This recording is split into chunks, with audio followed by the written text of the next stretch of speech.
말씀은 마태복음 24장 9절에서 13절인데 우리 메시지 성경으로 보겠습니다. 메시지 성경으로 자 화면을 보시기 바랍니다.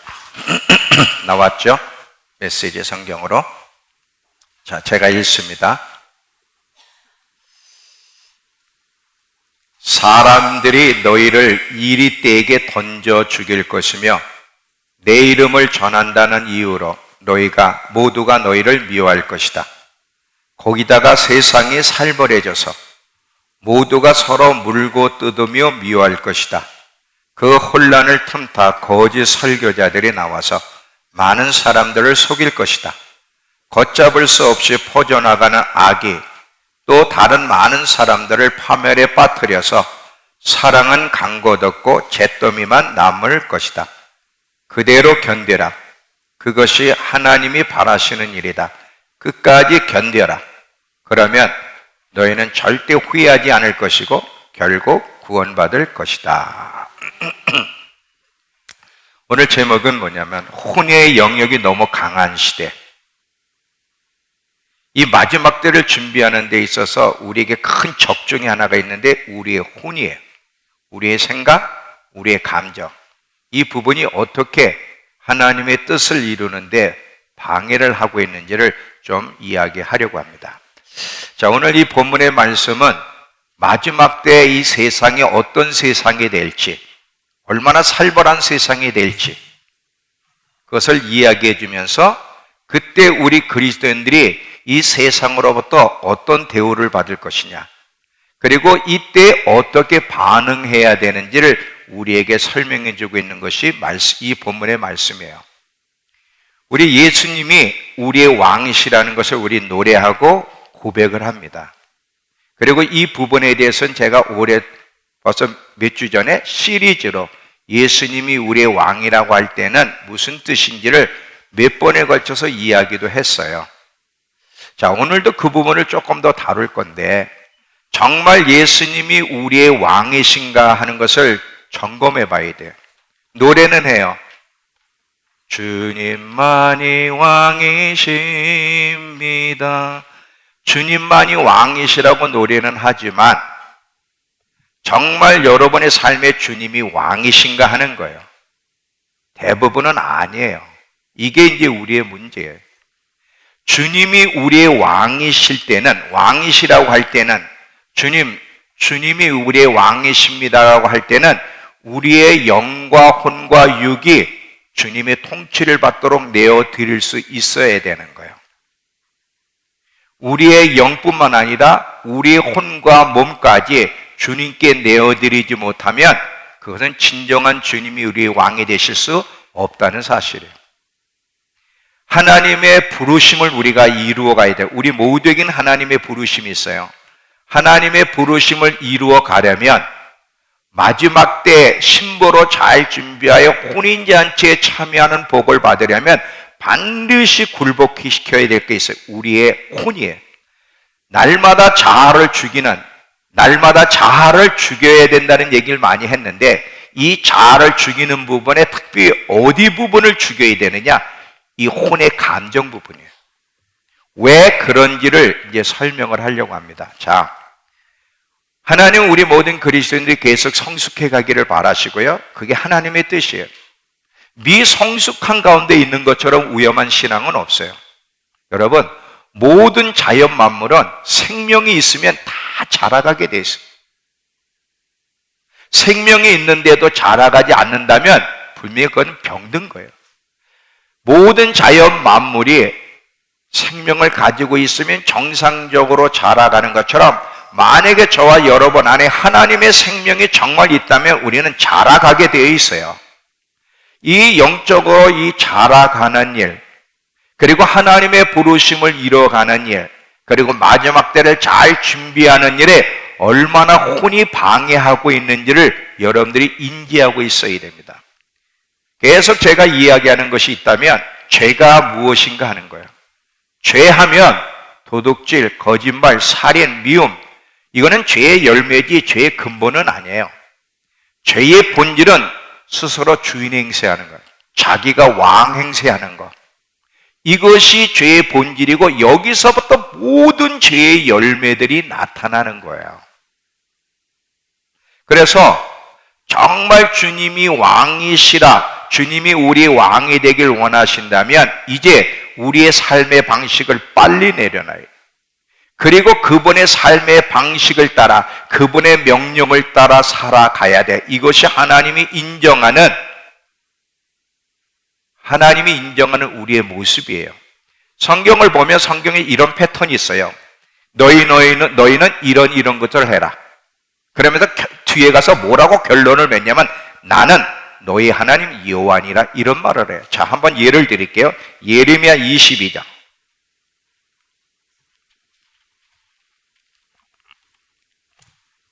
31절 33절 이렇게 두 절을 보시면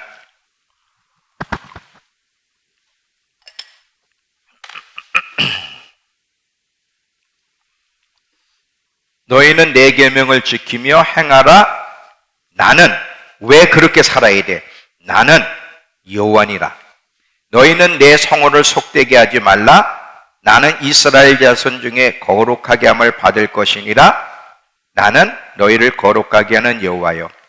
너희 하나님이 되려고, 너희 왕이 되려고 너희를 애굽 땅에서 인도하여 낸 자니 나는 여호와니라. 자, 여러분 레위기를 계속 읽어보시면 너희는 이런 일을 해라. 그리고 꼭 뒤에 왜 그렇게 해야 되느냐?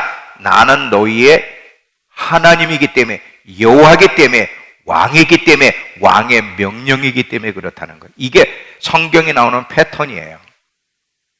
여러분 이 왕정 시대를 보면 왕은 백성들에게 있어서 절대적인 권리를 가지고 있어요.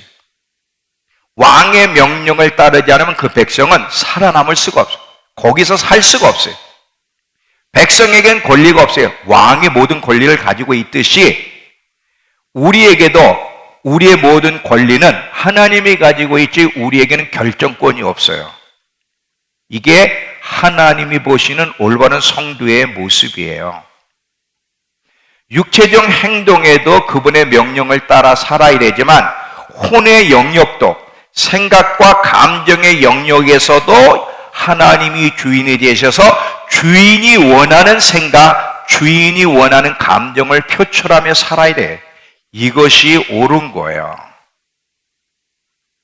이 땅에 살아가는 동안 우린 직장에서든 교회 안에서든 감정이 상하는 일을 많이 경험해. 감정 상함이 없이 이 땅에 살 수 있는 사람은 아무도 없어요. 직장 안에서도, 교회 안에서도, 가정 안에서도 계속 감정이 상하는 일이 많이 일어나는데 말을 통해서 감정이 상하고 또 행동을 통해서 감정이 상하는 일, 그래서 많은 상처와 아픔을 경험하게 되는 거죠. 이때 우리가 어떤 감정적인 표출을 해요? 이 상대방으로 인하여 말이나 행동으로 상처를 받게 되면 감정이 상해져서 여기서 나오는 행동들, 감정 표출이 뭐냐면 불평, 짜증, 분노, 미움, 마음을 닫아버리는 행동, 다툼, 이 모든 것들은 나쁜 감정들을 표출하며 살아가는 모습인데 왜 이런 감정을 표출하고 이것은 무슨 뜻인가? 뭐를 말하고 있느냐면 내가 주인이 되어서 표출하는 감정 표현이에요. 절대 우리의 주인 하나님은 이런 식으로 감정을 표출하라는 말이 없어요. 이렇게 감정을 표출하는 것은 뭐냐면 나는 내가 주인이다. 나는 내 마음대로 내가 이렇게 감정 표출하며 살겠다고 하는 표현이에요. 근데 이렇게 살면 안 돼. 이렇게 살면 반드시 문제가 생겨요. 예를 이제 쭉 드릴 건데 이스라엘 백성들의 실패는 어디 있어요? 자, 이스라엘 백성만큼 복된 백성이 어디 있어요? 그 많은 민족 중에 하나님이 선택하셨어요. 하나님이 그들에게 직접 나타나셨어요. 많은 기적을 행하시고 말씀도 주셨어요. 하나님이 그들 가운데 거하기까지 하신 정말 특별한 백성이에요. 그런데 그 백성이 어마어마한 특별한 은혜를 힘입었는데도 실패했어요. 그들의 실패가 한마디로 어디 있는지 아세요? 감정의 실패예요. 감정의 실패. 쩍하면 힘들고 어려면 불평하고 원망하고 거기서 불신으로 나아가고 이것 때문에 결국 그들은 가나안 땅에 못 들어가고 광야에서 죽었고 그들은 실패로 끝난 거예요. 감정 표현의 실패. 우린 그걸 보면서도 교훈을 못 받아. 여전히 이스라엘 백성처럼 그 나쁜 감정을 표출해가며 자기가 주인 행세하며 지금도 살아가는데 이것은 올바른 신앙의 모습이 아니라는 거죠. 여러분, 예수님 보세요. 예수님은 그 상황 감정이 상하는 상황을 만날 때마다 어떻게 반응했는지 베드로전서 2장, 오늘 우리 교동문 한 거 읽은 건데, 자, 베드로전서 2장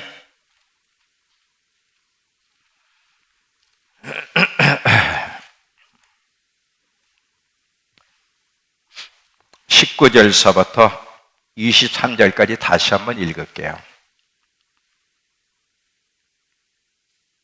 부당하게 고난을 받아도 하나님을 생각함으로 슬픔을 참으면 이는 아름다우나 죄가 있어 매를 맞고 참으면 무슨 칭찬이 있으리요?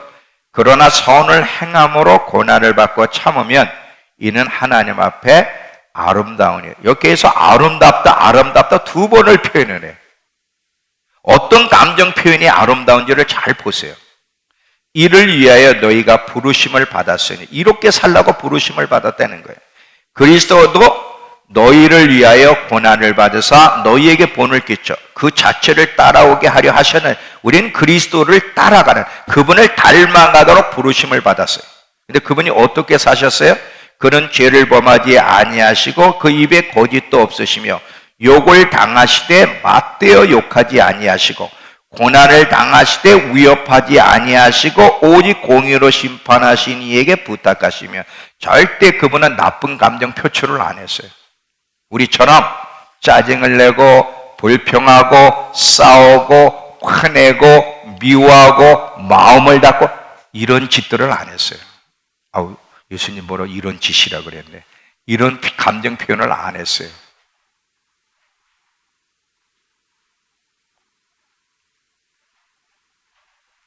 정말 주님을 왕으로 여러분이 모시기를 원한다면 우리 이런 나쁜 감정 표출을 해서는 안 되는 거예요. 주님이 기뻐하는 감정을 표현할 때 그때서야 우리가 주님만이 왕이십니다, 이때 주님이 그 노래를 받으세요. 주님은 우리의 노래와 행동이, 우리의 고백과 행동이 일치할 때 인정하는 거지, 고백과 행동이 일치하지 않으면 하나님은 안 기뻐하시고 받지 아니하세요.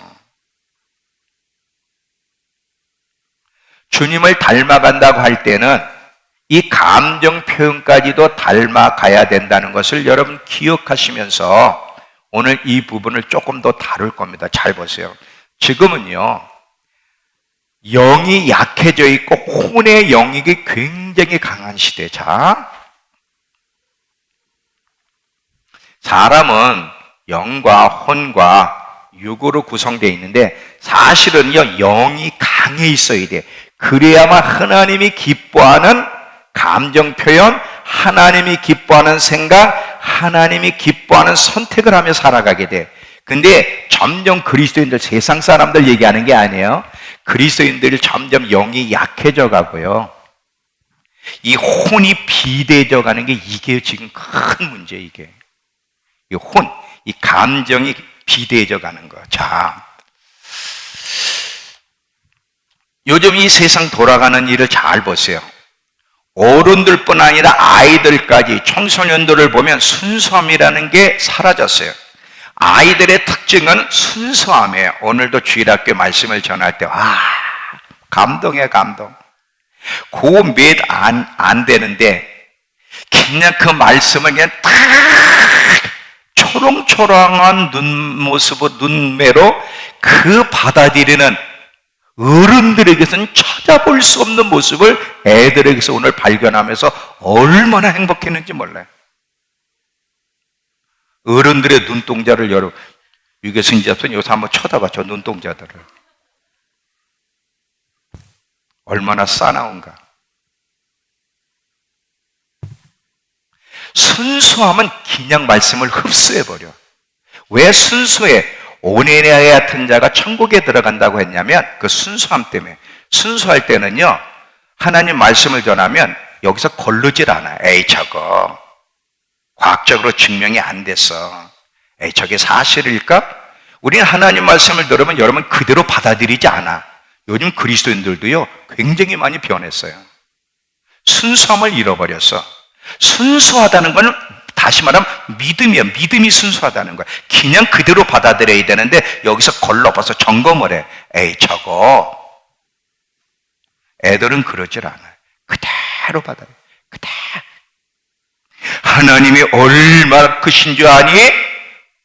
예빈이한테 예빈아, 너 머리카락이 몇인지 알아? 1000개야. 뻥 시키지 마라. 머리카락이 얼마인지 모르지만 하나님은 네 머리카락을 다 세고 계신다? 이 우주의 은하계 별들이 얼마나 많아. 근데 하나님 그 모든 별들 이름 하나하나를 다 알고 부르신다는 거 이사야에 보면. 그때 애들이 대박이다. 얼굴 표정이. 여러분은요, 어떤 표정인데? 뻥 시키지 말아요.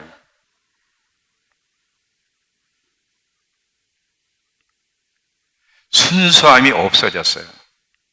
여러분, 요즘 청소년들 방과후에 그 수업하는 감정 컨트롤이 참 안 되는 시대가 지금 시대예요. 점점 더해질 겁니다. 여러분, 뉴스를 보더라도 사건 사고가 옛날에도 있었지만 지금도 사건 사고가 많지만 특별히 살인 사건 하나만 봐도 옛날에 없던 그 잔인함의 정도가요 달라요. 영화도 보면 옛날에는 영화도 이렇게 죽일 때 칼로 푹 이래도 어머 끔찍했는데 지금은 칼로 찔릴 정도 그게 아니야. 그냥 목을 베는 게 보통으로 나와. 그냥 막 그 영화 자체도 얼마나 잔인한지, 이 잔인함이 굉장히 심해져 가는 것을 우리가 보게 돼요. 그러니까 모두가 다 정신병자 같은 상황이야. 지금 작은 일에도 쉽게 화를 내고 다투는 시대, 감정을 조절하기가 어려운 시대가 지금이에요. 근데 이게 교회 안에서까지 그런다는 거예요. 교회 안에서까지. 어떤 사람이 저한테, 저는 그 뉴스를 못 봤는데 이런 뉴스가 있다고 나한테 얘기해 줘가지고 정말이야 그랬어요. 이런 게 다 뉴스에 나와. 자기 자식이 친구한테 의도맞고 왔어. 여러분 자식이 친구한테 의도맞고 왔으면 여러분 어떻게 해야 돼? 가서 패줘? 근데 그 아버지가 가서 그 친구를 패줘버렸어. 좁혔어. 그런데 그러고 났는데 댓글들이 뭐냐면 잘했다는 거야. 잘 패줬다는 거야. 그건 마저 틀려. 그건 잘못된 거예요. 부모가 잘못한 거예요. 근데 댓글들이 다 어떻게? 잘 때렸다. 이야, 어떻게 이런 댓글들이 나오지? 그게 인정받는 시대예요. 오늘 여러분 성경 보세요. MA 부당하게 고난을 받아도 하나님을 생각함으로 참으라 그랬지 가서 좁혀라 그랬어요? 싸우라 그랬어요? 하나님의 질서가 사라진 시대, 하나님 나라의 질서가 없는 시대, 그것이 지금 시대예요.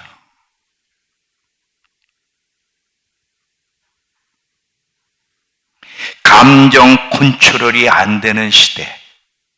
이 혼의 감정을요 복수하는 것으로 해결하고 싶어하는 것이 지금 시대야. 혼이 너무 강해졌어. 근데 이것이 교회 안에서도 이런 현상이 일어난다는 게 문제예요. 우리 모두에게는 약점이 있어요. 저에게도 약점이 있고 여러분에게도 약점이 있는데 우리 모두에게 약점이 있는데 보통 그 약점은 어떤 부분이냐? 감정적인 부분의 약점이에요. 어떤 사람은 쉽게 우울해하고 아주 작은 일에도 우울해하고, 어떤 사람은 쉽게 불평하고 짜증내고 분노하고, 또 쉽게 시험 들고. 그래서 이 혼의 영역 때문에 영적 생활이 어려워. 여러분, 영적 신앙생활이 왜 그렇게 장애를 받냐면 이 혼의 영역 때문에 이 혼의 영역이 너무 크게 드러나고 작용하기 때문에 영적 생활이 어렵고 신앙의 성장도 더딘 거예요. 기도 생활 왜 잘 안 해요? 말씀 함성이 중요하다는데 왜 안 해? 왜 그렇지? 혼이 싫어하는 거예요. 거부하는 거예요. 에이, 매일매일 이렇게 암송을 해야 돼? 감정이 거부를 하니까 안 하는 거예요.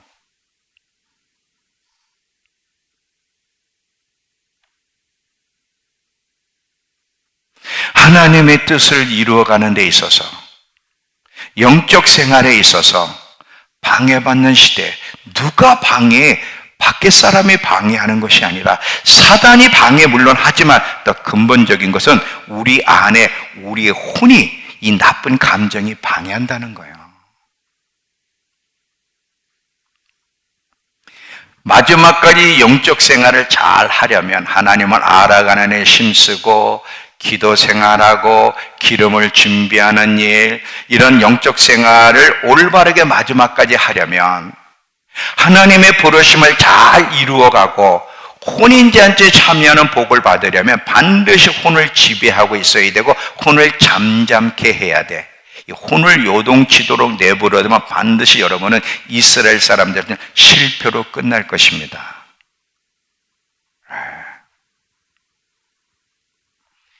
여러분, 가인의 실패가 어디 있어요? 자, 아벨의 제사는 하나님이 받으시고 가인 자기 제사는 안 받아서 그게 분이 났어요. 나쁜 감정이 드러날 때 하나님 분명히 기회를 줬잖아. 너 왜 기분 나빠하니? 왜 감정을 그렇게 나쁘게 표출하니? 네가 선을 행하면 나도 너를 받아두지 않겠니? 죄가, 네 감정이 너를 지배하려 한다. 죄가 너를 지배하려 한다. 그 죄를 다스려라. 결국 감정 표출, 그 감정을 다스리지 못해서 가인은 실패했어요. 사울 왕의 실패는 또 어디에 있어요? 그 감정이에요. 백성들이 다윗에게, 전쟁에서 이긴 다윗에게 만만을 돌리고 자기에게 턴천을 돌릴 때 이 시기 나는 이 감정, 이 감정을 컨트롤하지 못하다 보니까 다윗에 대한 나쁜 감정이 계속 발전돼서 결국 죽이러 다니잖아요. 그것 때문에 실패한 거예요. 모세 보세요. 여러분 잘 봐요. 모세는 훌륭한 사람이에요. 천국에 있고요, 영광을 누리며 사는 사람인 건 의심하지 않지만 이 모세에게도 몇 번의 실패가 있어요. 이 감정 표출 때문에. 어디서 실패가 있었는지 혹시 아세요? 신의 산에서 십계명을 하나님께로부터 받아가지고 오다 보니까 백성들이 금송아지 설기고 난리를 치는 거야. 승질나서 십계명을 던져 돌판을 깨뜨렸죠. 그랬더니 하나님이 뭐라 그래? 네가 다시 그 돌을 깎아가지고, 네가 돌을 다시 깎아서 내 앞에 와라 그래. 네가 깎아서, 네가 깨뜨린 거 네가 깎아가지고. 괜히 승질 한번 내가지고 여러분 돌을 깎아가지고 올라오는 게 얼마나 고달픈 일이에요. 가데에서 바나에서 가나안 땅 들어가기 전에 거기서 이스라엘 백이 또 불평해요. 물이 없다고 막. 이때 모세가 화가 났어요. 화가 나가지고 이 화난 상태에서 망령된 말을 해. 그래서 반성을 명하라는 거, 반석을 쳤을 때 그 감정 표출을 잘못한 것 때문에, 망령된 말을 했기 때문에, 하나님 말씀에 순종하지 못했기 때문에 결국은 가나안에 못 들어갔어요. 엄격하게 다뤘어요. 하나님이 기름 부은 사람, 많은 것을 준 사람에게는 더 엄격하게 다루세요. 다 무슨 이야기야? 감정 표출을 잘못했을 때 나타나는 결과들이에요. 열처녀 비유에서 제가 저번 주에 지혜로운 자가 왜 지혜로운지 열처녀 얘기했잖아요. 이 열처녀 비유는 할 얘기가 참 많아요. 이 어리석은 처녀들의 실패가 어디 있어요? 감정 표출의 잘못. 이 감정을 다스리지 못했기 때문에, 뒤에 가서 조금 더 얘기하겠지만 이 감정을 못 다스렸기 때문에. 여러분, 기름을 충분히 준비해냈는데 왜 안 준비했어? 누가 기름을 준비하지 않게 했어? 누가 영적으로 게으르게 만들었어? 그 혼이 그러는 거, 혼이. 여러분의 혼이 여러분을 불행하게 만든다니까. 여러분의 혼이 여러분을 불행하게 만들어요.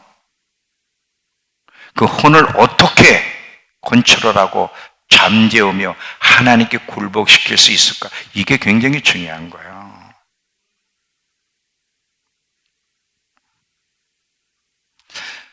하나님께 계속 나와야 되는데 다니엘은 3번씩이나 주님 앞에 나왔어요.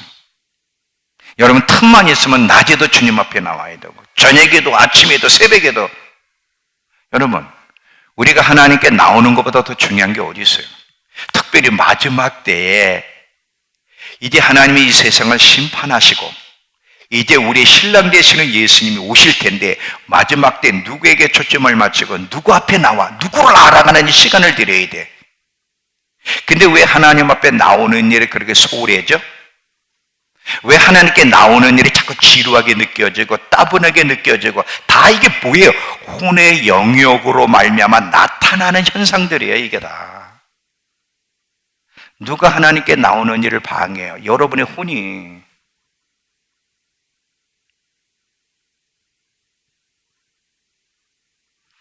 혼의 영역까지 하나님이 주인이 되시고 다스려야만 마지막 때를 안전하게 잘 갈 수 있는 거예요.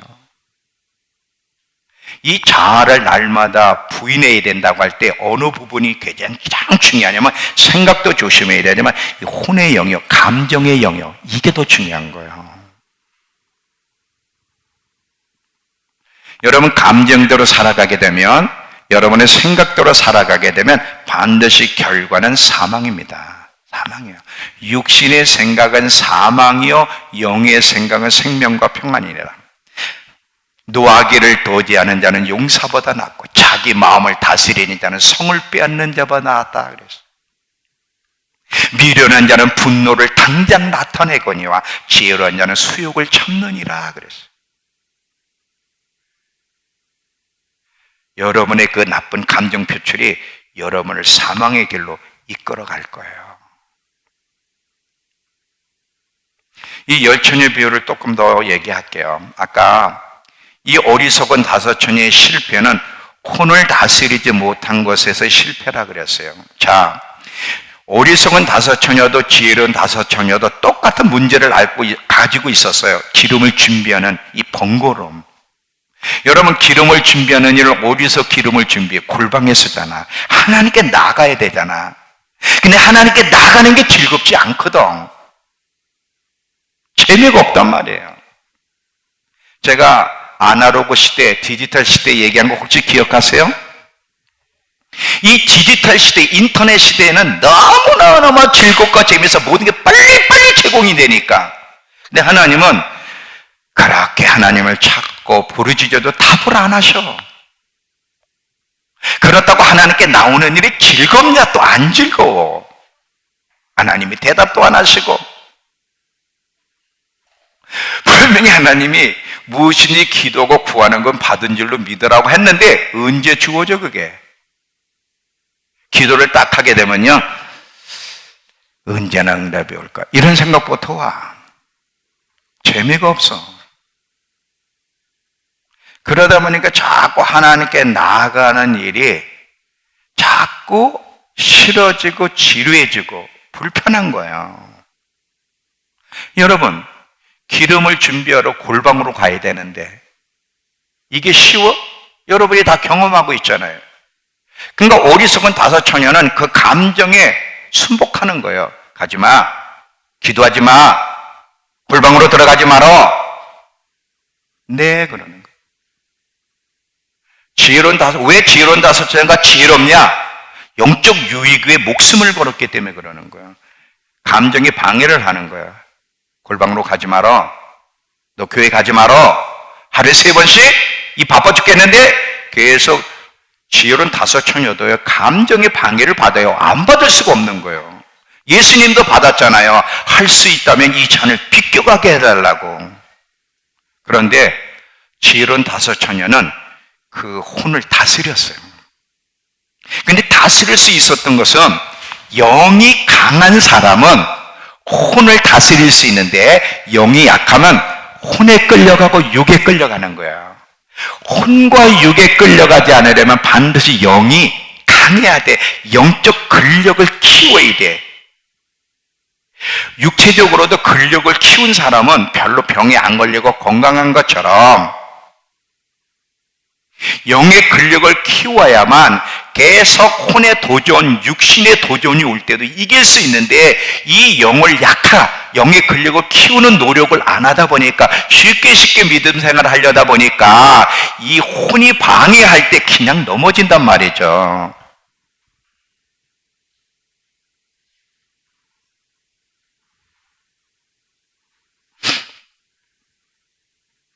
말씀 암송하지 마라.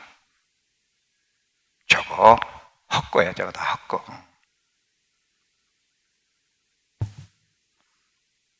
계속 이 바빠 죽겠는데 계속 교회 다녀? 교회 나가서 기도해? 기도한다고 밥을 주냐? 뭘 주냐?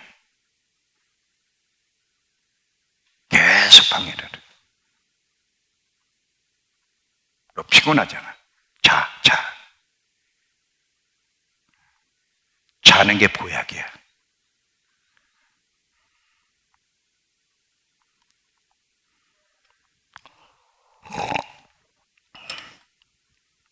어리석은 다처녀도 감정의 방해를 받았고, 지혜로운 다처녀도 혼의 감정의 방해를 받았는데, 어리석은 다처녀는 그 감정을 다스리지 못했다면, 지혜로운 다처녀는 감정을 다스리며 영적 게으름, 안이함, 기름을 준비하며 예수님을 기다리는 데에 대한 거부하는 마음, 이 나쁜 감정을 극복하면서 나갔다는 거예요. 이게 차이예요.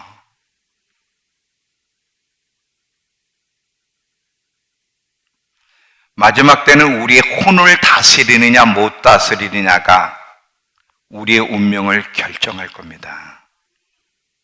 혼이 드러날 때마다 혼을 다스릴 수 있어야 하나님을 위해서 무슨 일이든 하고 신랑을 기다리는데 문제가 없지, 혼에 굴복하면은 아무것도 안 되는 거예요. 물론 혼을 다스리는 것이, 이 혼의 감정을 다스리는 것이 우리의 신만은 안 돼요. 성령님이 도움이, 그래서 기름이 필요한 거예요. 기름을 여러분 괜히 기름을 준비하는 게 아니에요. 기름이 있어야만.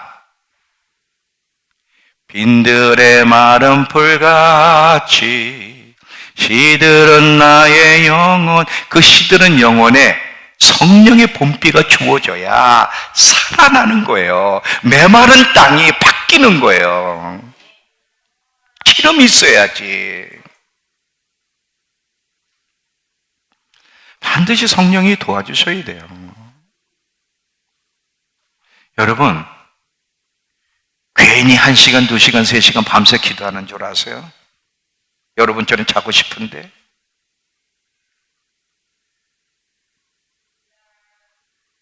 왜 밤새 기도할까? 왜 하루에도 여러 번 주님 앞에 나가지? 기름이 없이는, 성령의 도우심이 없이는 우리의 신만 가지고는 안 된다는 걸 알기 때문에 그러는 거예요. 영적 근력을 키워가야 돼요. 여러분, 기도하다가 한 10분, 20분 다닌다. 힘들어. 그만하자. 절대 근력이 안 키워져요. 이 은사 훈련할 때도 보면 목사님 오늘은 일찍 끝내주세요. 도망가는 사람들은 대책이 없는 거고, 일찍 끝내주세요.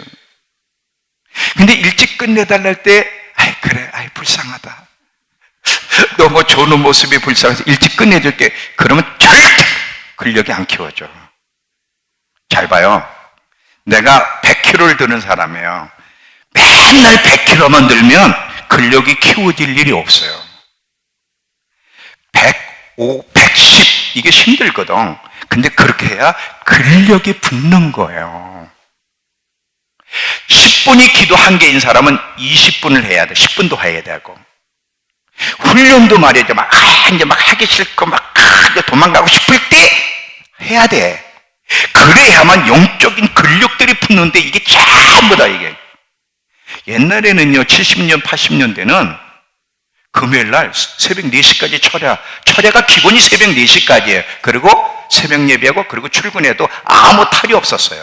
아무 문제가 없었어요. 더 행복했어요. 더 기뻤어요. 근데 지금은 12시만 넘으면 못 견뎌. 그 결과가 뭐야? 5만 가지 병이 5만 가지. 영적으로 죽으면 모든 게 문제가 생겨요. 영적으로 살아있으면 모든 연약함도 극복할 수가 있어요. 마음에 기쁨이 있어요. 마르지 않은 샘이 있는 거예요. 저한테 목사님 어떻게 마르지 않은 샘이 있을 수 있습니까? 그 마르지 않는 샘이 어떻게 해서 주어집니까? 디지털에 길들여 있는 사람들은 절대로 마르지 않은 샘을 못 받아요. 이 기계만 딱 켜고 버튼만 딱 누르면 그냥 빨리빨리 나오고 그 인내가 없는데 씨름을 못 하는데 여기 길들여 있으면. 근데 세상은 변화돼도 하나님과 관계는 영원히 안 하려고 해요. 오랫동안 참아야 되고 오랫동안 씨름해야 되고 오랫동안 인내해야 되고 우리가 수고를 많이 해야 돼. 아주 힘들어. 여기에서 마르지 않은 샘이 터지는 거야. 여기서 괜히 주어지는 게 아니에요.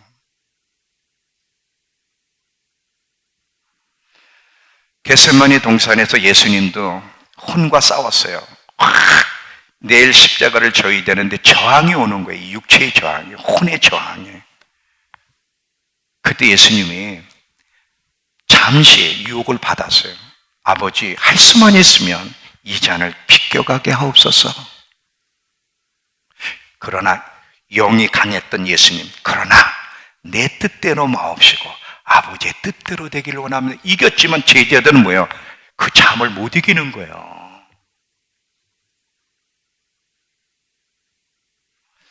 요한과 야고보 보세요. 예수님하고 같이 다니다 사마리아 한 마을에 들어갔더니 그들이 유대인이라고 사마리아 사람들이 안 받아들이는 거야. 그때 요한과 야고보가 뭐야? 예수님, 하늘로부터 불을 내려 저들을 죽일까요? 이 감정 표현 보세요. 주님한테 혼났죠.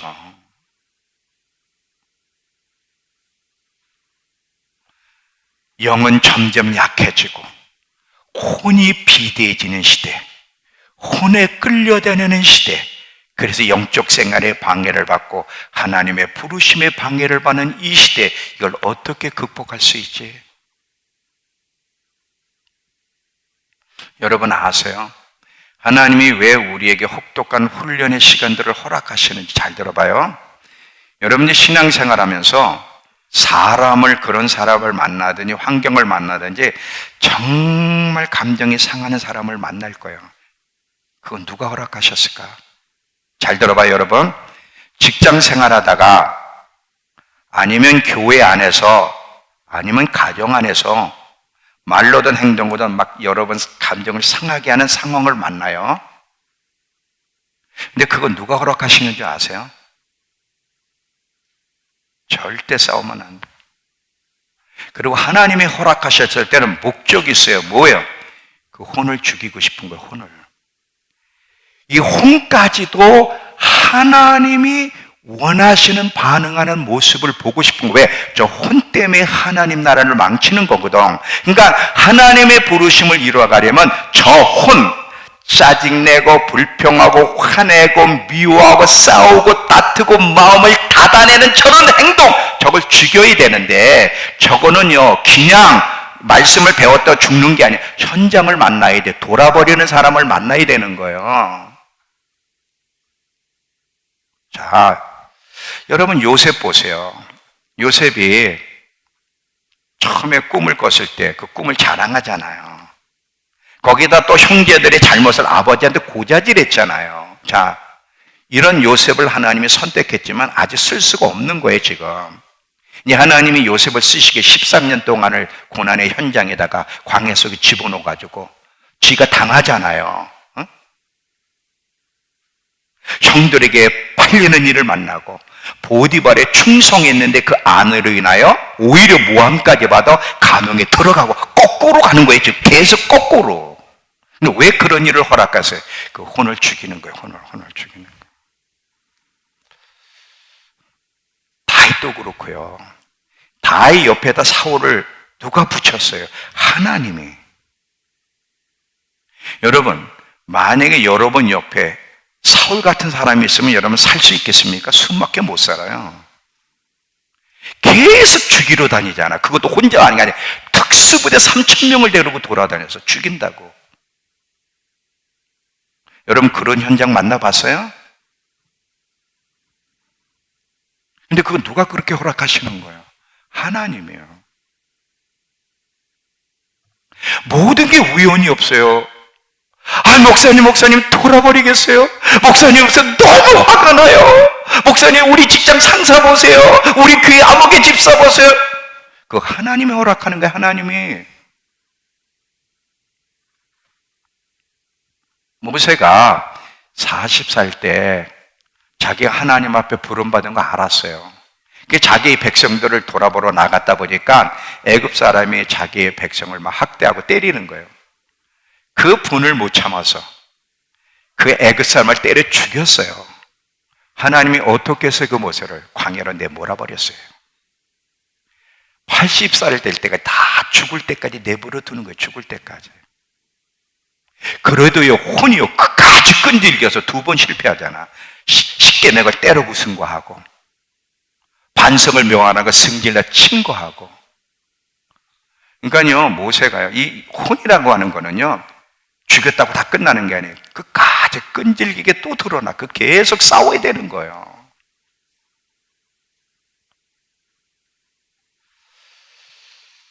지금 여러분이 인생이 힘든 이유는요 누구 때문이 아닙니다. 그 사람은 제2원인이에요. 여러분의 그 혼의 감정 표출 때문에 그 혼을 죽이지 못하는 것 때문에 힘든 거예요. 사실은요.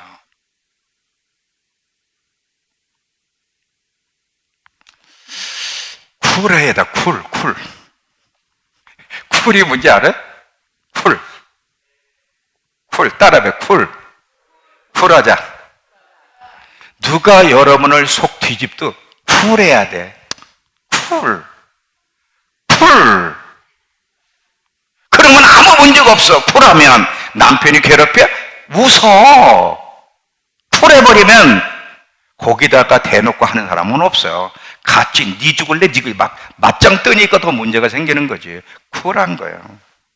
직장 상사가 괴롭히니까 쿨해요. 교회에서 누가 괴롭힙니까? 쿨해요. 그럼 아무 문제가 없어요. 하나는 그걸 보고 싶은 거예요. 쿨하고 있는지. 증지를 2배로 내고 있는 그걸 지켜보시는 거예요. 지금 하나님이. 잘 보세요. 아름답다는 얘기에 죄가 있어 매를 맞고 참으면 무슨 칭찬이 있으리요. 그러나 선을 행함으로 고난을 받을 때 하나님을 생각함으로 참으면 그게 아름다운 거야. 이렇게 살라고 너희를 불렀는데 너희의 본이 되신 예수님이 어떻게 사셨는가 봐라. 그는 욕을 당하시되 맞대어 욕하지 아니하시고 고난을 받으시되 위협지 아니하시면서 하나님께 맡기면서 쿨했다. 너희도 그렇게 살아야 되는 거야. 그런 사람을 보고 싶어. 그런 사람 만들고 싶어서 자비로운 사람, 용서하는 사람, 쿨하는 사람, 이런 사람, 참 인내하는 사람, 이런 사람 만나게 하기 위해서 계속 여러분 감정을 건드리는 사람, 환경을 만나게 하시는 거예요.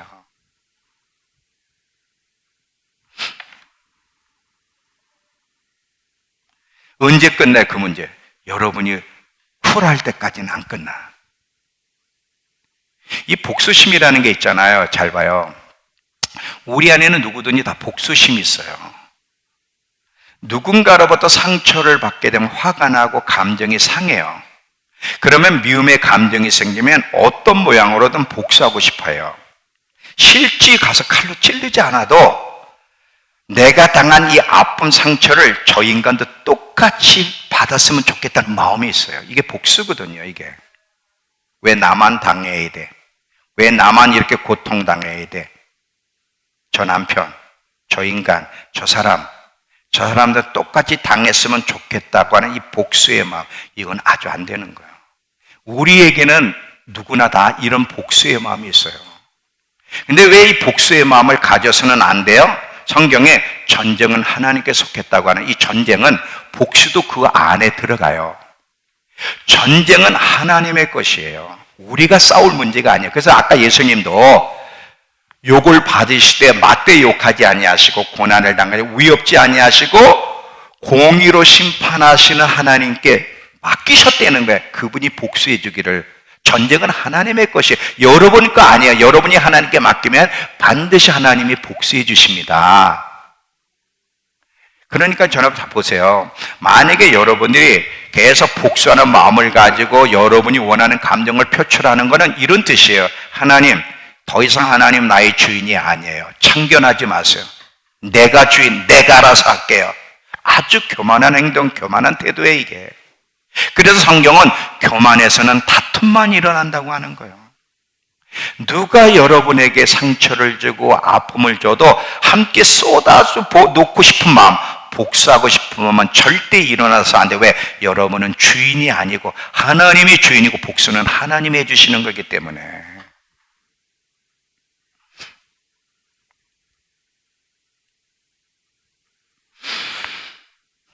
항상 기뻐하라.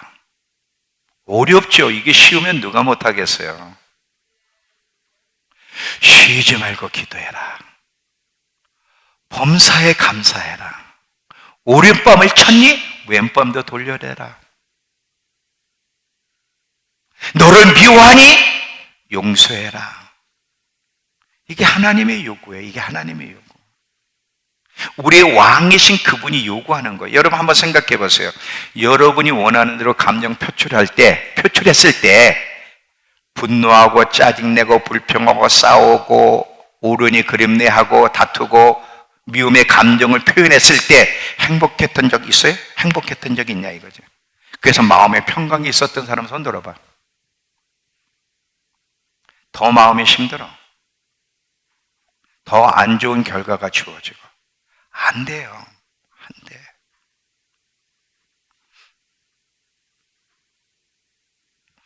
쿨하는 법. 누가 탁 쏘는 말을 하든 표정이 날카롭든 저게 왜 저러지? 이게 아니라 쿨. 쿨을 어떻게 하는 거냐? 남은순 입사를 보면 알 수 있어. 항상 노래하는 랄라랄라랄.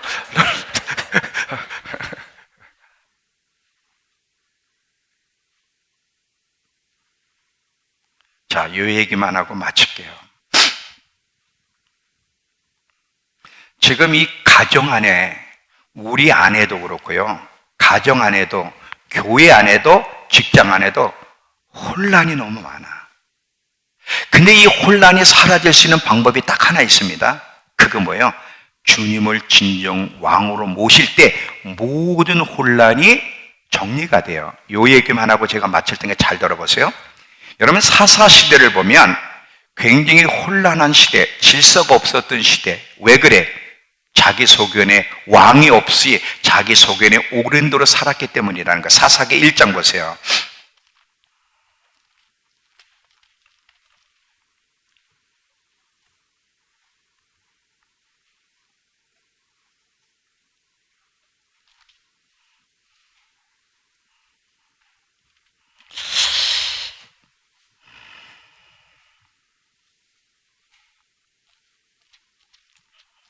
맨 21장으로 가세요. 21장 25절 보는 게 더 낫겠어요.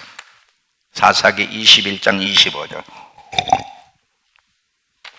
그때에 이스라엘에 잘 보세요. 왕이 없으므로 사람이 자기 소견에 옳은 대로 행하였더라. 이것이 사사시대에 무질서하게 된 이유예요. 너무 혼란 속에.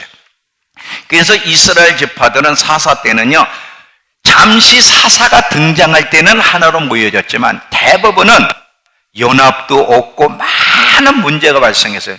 모두가 지각게 자기 생각대로 감정을 표출하고 사는데 얼마나 어수선하고 혼돈스럽습니까? 여기 요 조그만 요 수도요, 예수님이 왕이 아니라 여러분이 왕의 행세를 하면 이 조그만 인원도 맨날 싸우고 맨날 다투고 맨날 혼란스러워. 교회가 그렇게 다투고 분열하고 혼란스러운 이유가 뭐냐? 제가 왕의 행실을 하기 때문에, 왕 노릇하기 때문에 그러는 거예요, 이게. 거긴 무질서만 있어요. 연합이라는 게 없어요. 그런데 이스라엘 백성들이 이 혼란한 것을 보면서 왕을 필요로 해서, 잘 들어봐요.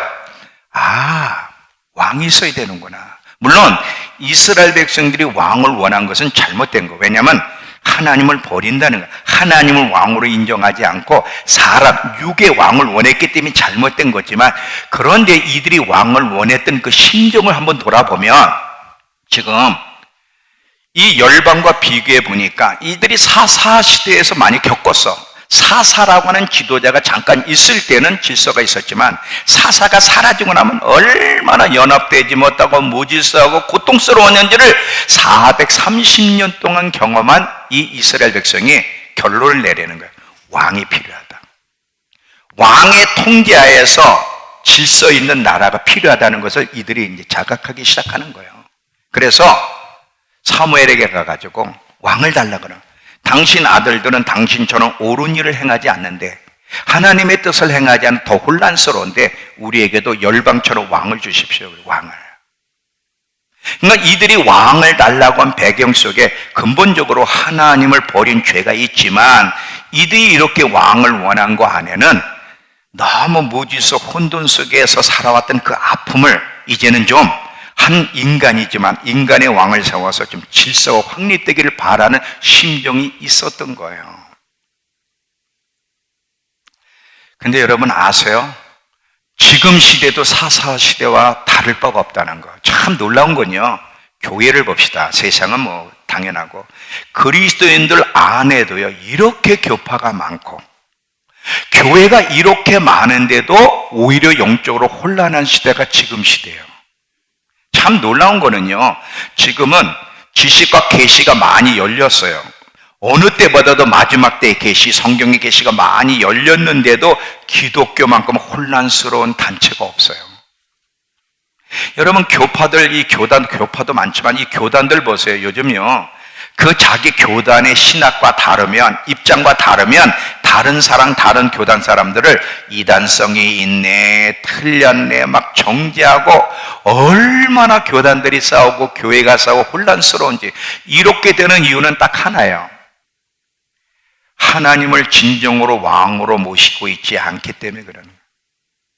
하나님을 믿는데도 서로 생각과 관점과 틀이 너무 다르기 때문에 싸우고 나눠지는 거예요. 만약에 모든 교회가 예수님이 그들의 왕이요 영과 혼과 육을 그분께 내어드리면 절대 분열이라는 건 존재하지 않습니다.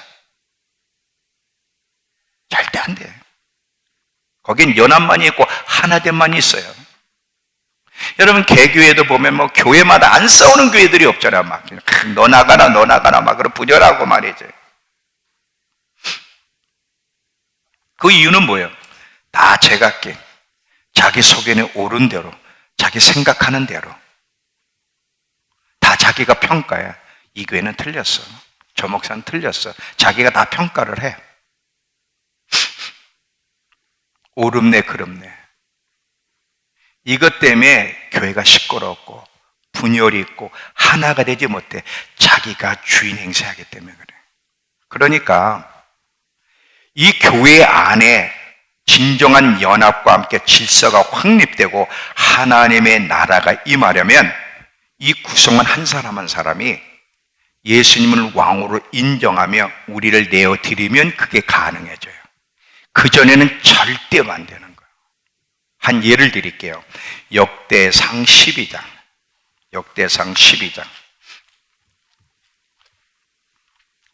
38절에 보면 이런 얘기가 있어요.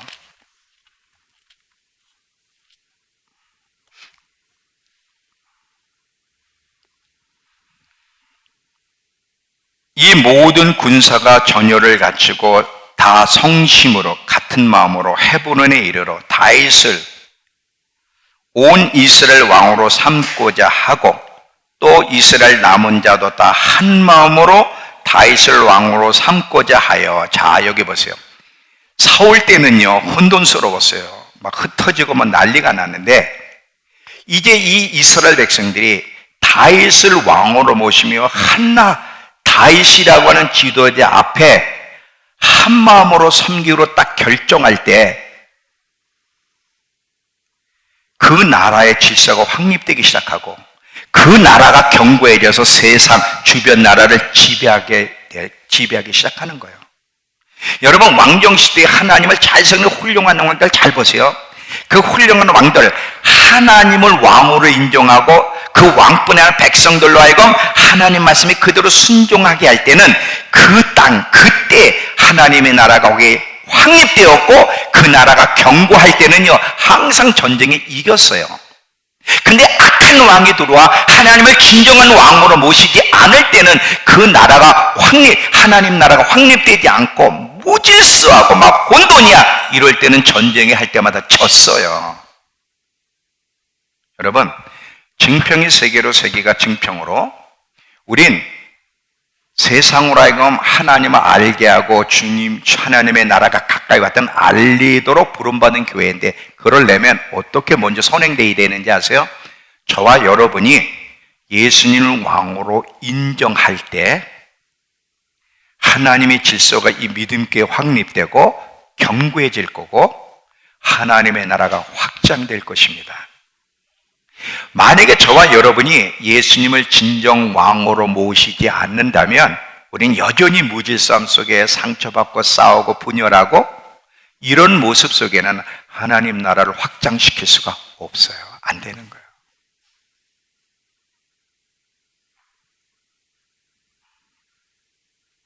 어떤 분은, 목사님, 저의 부르심이 뭔지 좀 알았으면 좋겠어요.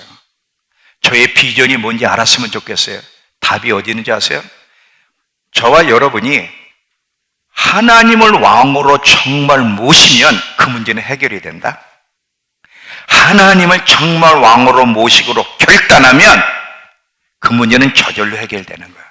근데 하나님을 왕으로 모시지 않으면 그 문제는 해결이 안 돼. 절대 안 되는 거야. 모든 우리의 질문은 주님을 왕으로 모실 때 자연스럽게 해결이 되고, 주님을 왕으로 모실 때 이 믿음교회는 하나님의 질서 안에서 견고해질 거고, 이 견고한 하나님의 나라가 주변으로 확장되어지는, 열방까지 확장되어지는 놀라운 하나님의 역사가 나타날 거예요. 다 이게 주님을 왕으로 모실 때 나타나는 일들이에요.